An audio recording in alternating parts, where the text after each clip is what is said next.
आप सभी को मेरा नमस्कार। आज की हम वीडियो में ये जानेंगे कि जो अल्टरनेटिव टैक्स स्कीम आई है फॉर फाइनेंशियल ईयर 2021 यानी कि 1 अप्रैल 2020 से जो हमें एक अल्टरनेटिव टैक्स स्लैब प्रोवाइड किया गया है गवर्नमेंट की तरफ से, वो क्या है, ताकि आप जान सकें कि आपके लिए ओल्ड टैक्स रिजाइम बेटर है या as per new tax regime आपका रिटर्न भरना बेटर है। तो हम इसके बेनिफिट भी जानेंगे कि आप अगर अल्टरनेटिव स्कीम लेते हैं यानी कि न्यू टैक्स रिजाइम, तो आपको इससे क्या क्या बेनिफिट्स मिल सकते हैं।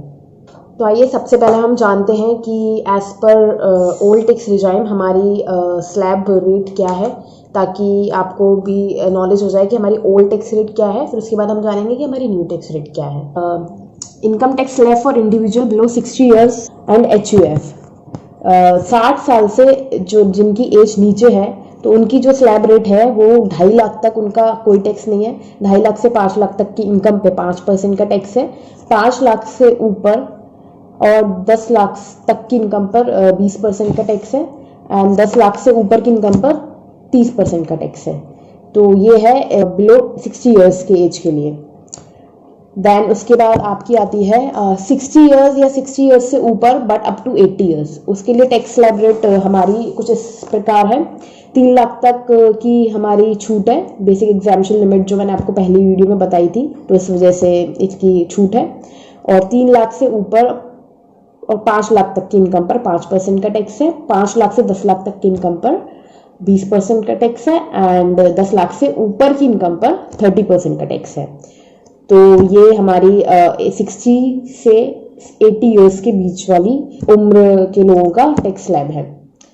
एंड इसके बाद हमारी आती है मोर देन 80 ईयर्स, 80 ईयर्स और मोर देन 80 ईयर्स यानी कि सुपर सीनियर सिटीजन। इनकी 5 लाख तक की इनकम पर कोई टैक्स नहीं बनेगा। 5 लाख से अधिक बट अप टू 10 लाख तक 20% का टैक्स बनेगा, 20% यानी कि। और 10 लाख से ऊपर की इनकम पर 30% का टैक्स बनेगा, तो यानी कि 30%। और इन सारे केसेस में हेल्थ एंड एजुकेशन सेस होता है हमारा, जो एडिशनल इन सारी रेट्स के बाद 4% लगता है और सरचार्ज अलग अलग रेट से एप्लीकेबल होता है।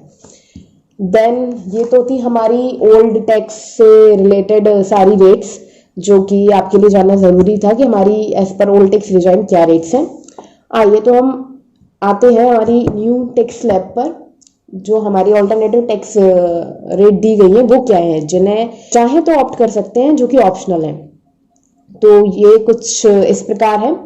2.5 लाख तक आपका कोई टैक्स नहीं बनेगा। मैंने आपको अपनी पहली वीडियो में बताया था कि अगर हम ऑल्टरनेटिव टैक्स ऑप्ट करते हैं तो हमारी सबके लिए एज से डिफरेंस नहीं पड़ेगा। हर एज के लोगों के लिए 2.5 लाख तक की छूट होती है। तो वही है, 2.5 लाख तक की इनकम पर कोई टैक्स नहीं है। उसके बाद 2.5 लाख से 3 लाख तक और 3 लाख से 5 लाख तक, तो इन यानी कि 2.5 लाख से 5 लाख तक की इनकम पे डायरेक्टली 5% का टैक्स है। 2.5 लाख से 5 लाख तक की इनकम पर। और 5 लाख से 7.5 लाख तक की इनकम पर 10% का टैक्स है। 7.5 लाख से 10 लाख तक की इनकम पर 15% का टैक्स है। और 10 लाख से ऊपर बट अप टू 12,50,000 यानी कि 12.5 लाख तक की इनकम पर 20% का टैक्स है। 12,50,000 यानी कि 12.5 लाख से 15 लाख तक की इनकम पर हमारा 25% का टैक्स रेट है। और 15 लाख से ऊपर की इनकम पर सभी पर 30% का टैक्स रेट है। तो आपको डिफरेंस पता चल गया होगा कि क्या डिफरेंस हमें देखने को मिल रहा है टैक्स रेट स्लैब में। पहले की जो टैक्स रेट है as per old tax regime, उसमें 10 लाख से ऊपर की सभी इनकम पर 30% का टैक्स है। बट इसमें 15 लाख से ऊपर की सभी इनकम पर 30% का टैक्स है। तो यहाँ ये टैक्स रेट में थोड़ी हमें बेनिफिट मिल गया है। यहाँ पर हम मतलब स्लैब का फ़ायदा उठा सकते हैं। अगर हमारी 15 लाख तक की इनकम है तो हमें 25% का टैक्स देना पड़ेगा। इसके ऊपर जाएगी तो हमें 30% का देना पड़ेगा। जबकि ओल्ड टैक्स रिजाइम के अकॉर्डिंग हमें 10 लाख के ऊपर क्रॉस करते ही इनकम पर 30% का टैक्स देना पड़ता है। तो यहाँ हमें लोअर रेट टैक्स का बेनिफिट मिल जाता है। पर ये जो बेनिफिट है उन लोगों के लिए ज़्यादा बेटर है जो नॉर्मल अप टू जिनकी इनकम 15 लाख तक है, सालाना income per annum income 15 lakh तक है, उनके लिए बेनिफिशियल रहेगा। और जिनकी इनकम हायर है उनके लिए ये बेनिफिशियल नहीं रहेगा। वो क्यों, मैं पहले इस सेक्शन को आपका खत्म कर लूँ, क्योंकि ये टैक्स रेट फॉलो अगर आप करते हैं तो आपको कुछ कंडीशंस का पालन करना पड़ेगा, कुछ कंडीशंस देखनी पड़ेंगी। इसमें आपको गवर्नमेंट ने लोअर टैक्स की बेनिफिट तो दे दिया है, लेकिन इसमें आपको कंडीशंस रख दी हैं। कुछ ऐसी एग्जाम्पशंस और डिडक्शंस हैं जो हमें मिलती है। बेसिकली ये जो वीडियो है मैं सैलरीड एम्प्लॉयज़ के लिए बना रही हूँ, तो ये उन्हीं को बेनिफिशियल काफ़ी रहेगी। जो जिनको सैलरी मिलती है वो ये ऑल्टरनेटिव टैक्स रेट यहाँ देख सकते हैं कि इसके क्या बेनिफिट्स मिल सकते हैं उन्हें, वो उनके लिए फ़ायदेमंद है या नहीं। तो इसमें कुछ हमारे पास लिस्ट है जहाँ पर as per old tax regime हमें डिडक्शन एग्जाम्पशंस 80C की और काफ़ी एग्जाम्पशन जैसे हाउस रेंट अलाउंस इन सब की डिडक्शंस मिलती थी। तो ये एग्जाम्पशंस डिडक्शंस जो भी मिलती थी हमें as per old tax regime, हमें ये न्यू टैक्स रिजाइम में नहीं मिलेंगी। तो इसमें मैंने कुछ कॉमन डिडक्शन एग्जाम्पशंस ली हैं जो हमें नहीं मिलेंगी अगर हम ये वाली स्कीम को ऑप्ट करते हैं। तो जैसे कि लीव ट्रैवल कंसेशन, हमें जो as per old tax regime हमें मिल जाएगा, लेकिन न्यू में आप ये नहीं ले सकते हैं। अगर आप ऑल्टरनेटिव रेट ऑप्ट कर रहे हैं तो आप लीव ट्रैवल कंसेशन नहीं ले सकते हैं। नेक्स्ट है house rent allowance, house rent allowance की भी डिडक्शन आपको नहीं मिलेगी। और भी अदर अलाउंसेज हैं जो सैलरीड एम्प्लॉयज़ को मिलते हैं as per old tax regime, तो आपको मिल जाएंगे, लेकिन as per new tax regime आपको नहीं मिलेंगे, इनका बेनिफिट आप नहीं ले पाएंगे। कुछ अलाउंस एमपीज और एमएलएस को मिलते हैं, आप उनका भी बेनिफिट नहीं ले पाएंगे। और एक अलाउंस होता है जो माइनर, अगर आपके किसी माइनर चिल्ड्रन की इनकम आपके इनकम में क्लब्ड होती है तो आपको 1500 पर चाइल्ड की रिडक्शन मिलती थी। तो वो आपको अब अगर आप ये ऑल्टरनेटिव टैक्स स्लैब लेते हैं तो आपको ये भी नहीं मिलेगी, इसका बेनिफिट भी नहीं मिलेगा। उसके बाद आपको ये सबसे इम्पॉर्टेंट है, जो सेल्फ ऑक्यूपाइड हाउस प्रॉपर्टी होती है उस पर हमें इंटरेस्ट की रिडक्शन मिलती थी 2 लाख तक।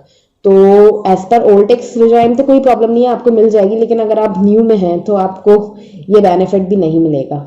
जो आपकी अगर आपने कोई लोन लिया है हाउस लोन, तो उसकी जो इंटरेस्ट होती है उसकी आपको रिडक्शन 2 लाख तक मिल जाती थी। अगर आप ये वाली न्यू वाली स्कीम लेंगे तो आपको ये बेनिफिट नहीं मिलेगा। आपको स्टैंडर्ड डिडक्शन 50,000 तक जो मिलती थी वो as per alternative tax slab नहीं मिलेगी, आपको ये बेनिफिट भी छोड़ना पड़ेगा। प्रोफेशनल टैक्स का भी आपको बेनिफिट नहीं मिलेगा। Next deduction from family pension received, जो फैमिली पेंशन आपको रिसीव होती थी इसकी डिडक्शन हमें मिल जाती थी 15,000 तक की, तो वो भी हमें नहीं मिलेगी। और जो भी डिडक्शन आपकी 80C से 80U तक में मिलती थी एक्सेप्ट 80JJAA, ये जो 80JJAA सैलरीड एम्प्लॉयज़ के लिए काम का नहीं है, ये सेल्फ एम्प्लॉयड या बिजनेस लोगों के लिए है जिसकी उन्हें डिडक्शन मिल जाएगी, इसमें मतलब डिसअलाउड नहीं है।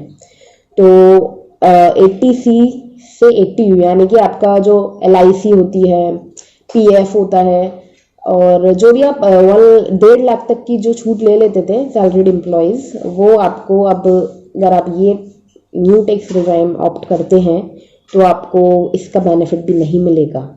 तो आपको ये सब देख करके ही डिसीजन लेना है कि आपको न्यू टैक्स रिजाइम ऑप्ट करना है या ओल्ड टैक्स रिजाइम में ही रहना है।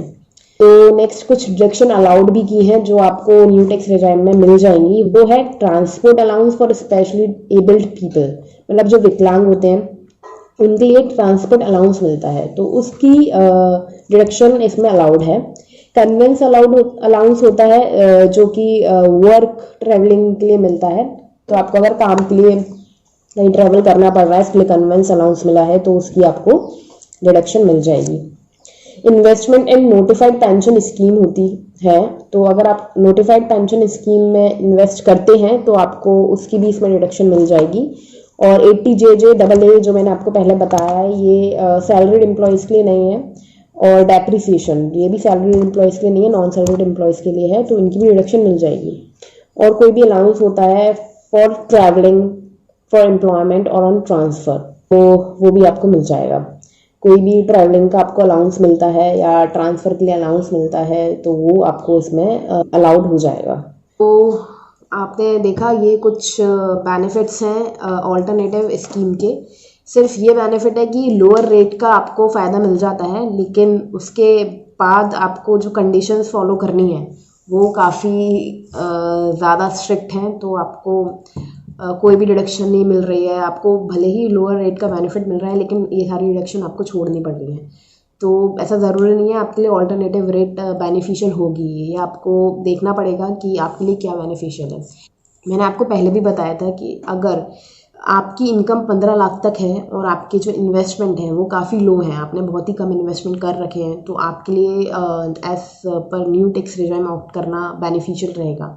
और जिनकी इनकम बहुत ही हायर है, 15 लाख से ऊपर है और उनके इन्वेस्टमेंट भी काफ़ी हैं, इन्वेस्टमेंट मतलब आपके इसमें अगर आपकी 15 लाख से ऊपर है तो मतलब डिफ़र नहीं करेगा दोनों में। आपका टैक्स रेट जो टैक्स निकलेगा वो लगभग बराबर ही निकलेगा, क्योंकि आपको न्यू टैक्स रिजाइम में तो डिडक्शंस मिलेंगी नहीं, ओल्ड टैक्स रिजाइम में आपको मिल जाएंगी। बेनिफिशियल हायर सैलरीड एम्प्लॉयज़ के लिए यही रहेगा कि वो as per old tax regime ही रहें। आपको ये बताना चाहती हूँ कि अगर आपको ये ऑप्शन लेना है, ऑप्ट करना है, तो आप इसे कैसे करेंगे और कब करेंगे।